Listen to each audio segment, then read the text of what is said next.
Okay, so in this video, we're going to talk about just a few problems for relativism.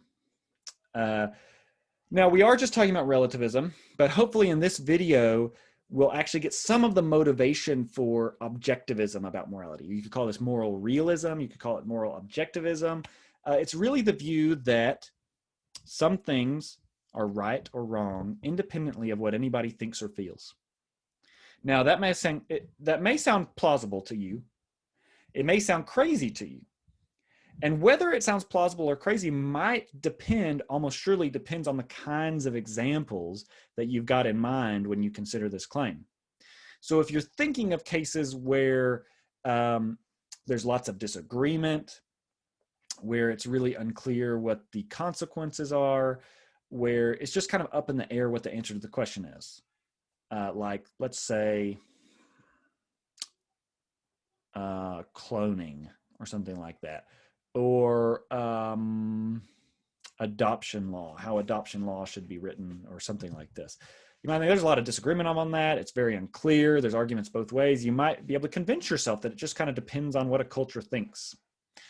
And especially if you're focusing on really culturally embedded practices, like whether someone in some culture has an obligation to go through some kind of religious ceremony when the whole culture kind of believes that you ought to, you might be able to convince yourself that, yeah, if you live in that kind of culture, you should do that. And if not, then don't worry about it.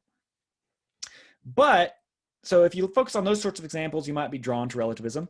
If you focus on another class of examples, you'll see the problems with relativism. So think of, for example, the most morally heinous thing you can imagine someone doing or having done. People have done some really heinous things. Now, we could go to the stock examples here, the Holocaust, but we could also go to the examples people know less about, which are just as bad. The Holodomor in Ukraine, where the Soviet communists basically systematically massacred millions of peasants. Basically everything Stalin did in Soviet Russia, or in the mid-career days of Soviet Russia.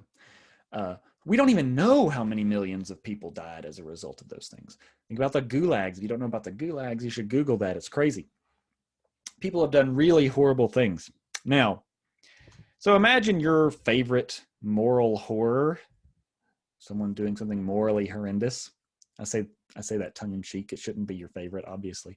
But, and now ask yourself, if everybody thought that was okay, would there be nothing wrong with it? If the Nazis had won and, indoctrinated the world into thinking that it was good and right for them to exterminate however many 6 million Jews and lots of other kinds of people too that they didn't like, would it have been okay?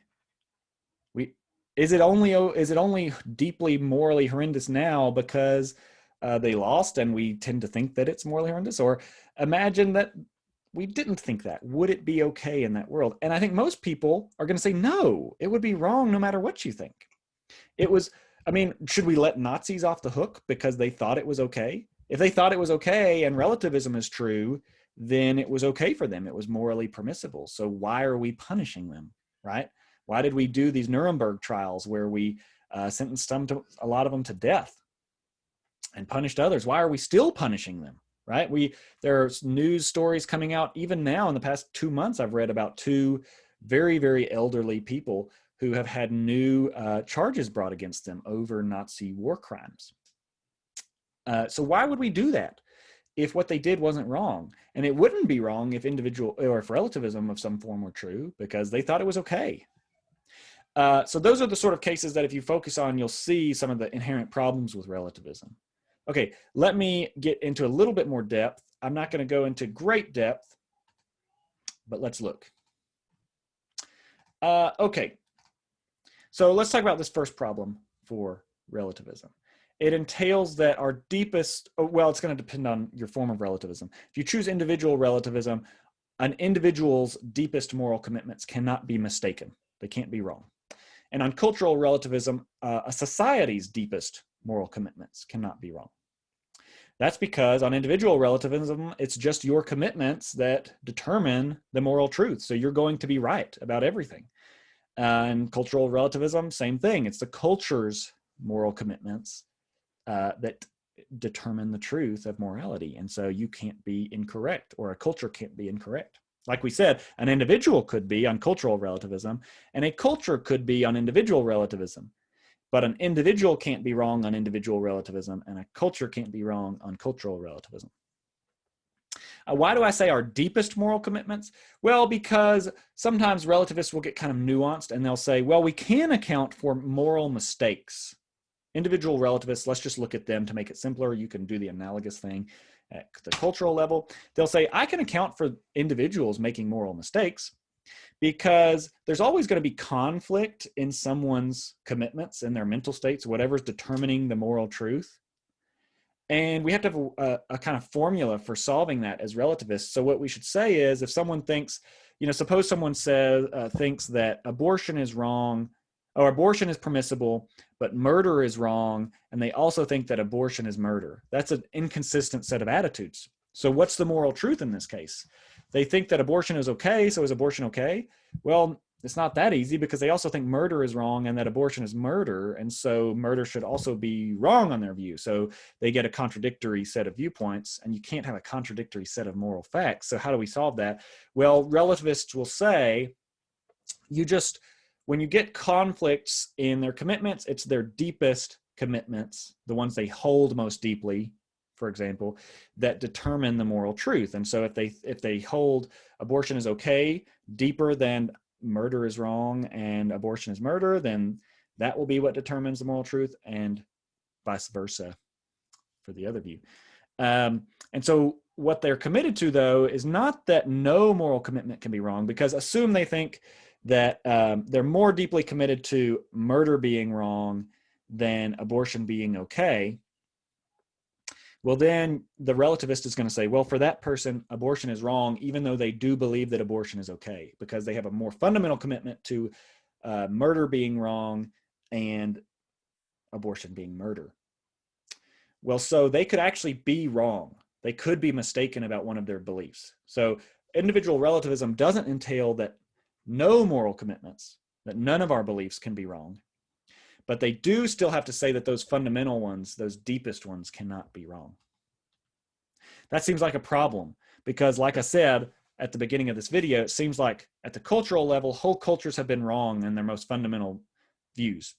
If you look at Nazi culture, for example, one of their deepest held commitments was, about the inferiority of certain races and classes of people. They were wrong about that, even though, assume for the sake of argument, it was one of their most deeply held opinions. And same thing for individuals. Take any given Nazi who holds that to be one of their deepest commitments. So on this, similarly, for a very similar reason, take just individual relativism, everyone's moral outlook is equally plausible, because at the fundamental level, at the level of your deepest commitments, everyone is 100% correct. And everyone is tied then for 100% correct. So everyone's outlook at the fundamental level, again, is equally plausible. Similarly for cultural relativism, culture's deepest held moral commitments will be equally plausible. You can look at this slide on your own. That's just rephrasing the point that I just made. And finally,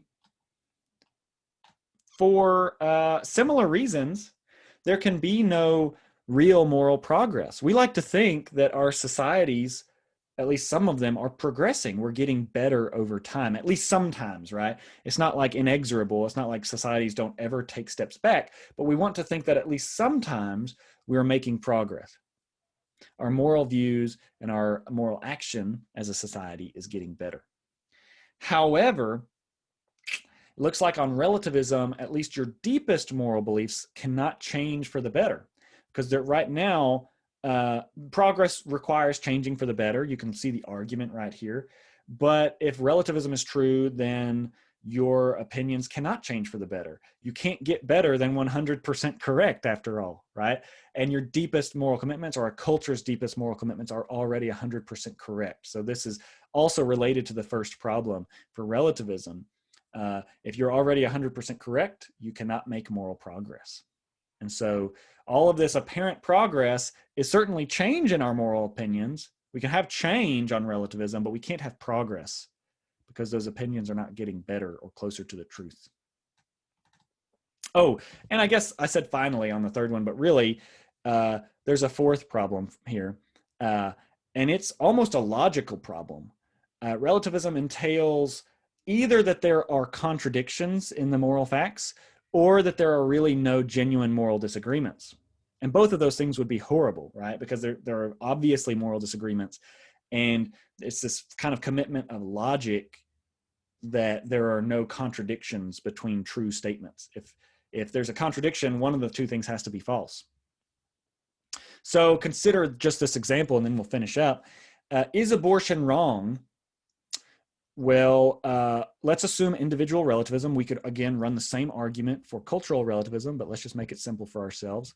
Now imagine two people disagreeing, right? Claire does not think it's wrong. Fatima does think it's wrong. So what does that mean? Well, if we're individual relativists, it means it's wrong and it's not wrong. That's a contradiction. That can't be right. So it looks like maybe the relativist has to get more nuanced in what they say. Maybe they could say, well, we're not talking about wrongness in general. We don't think there's any such thing as wrongness in the abstract. What we're really talking about is wrongness for a person. And so when Claire doesn't disapprove, what we say is, well, it's not wrong for Claire. That's what Claire means when she says abortion isn't wrong.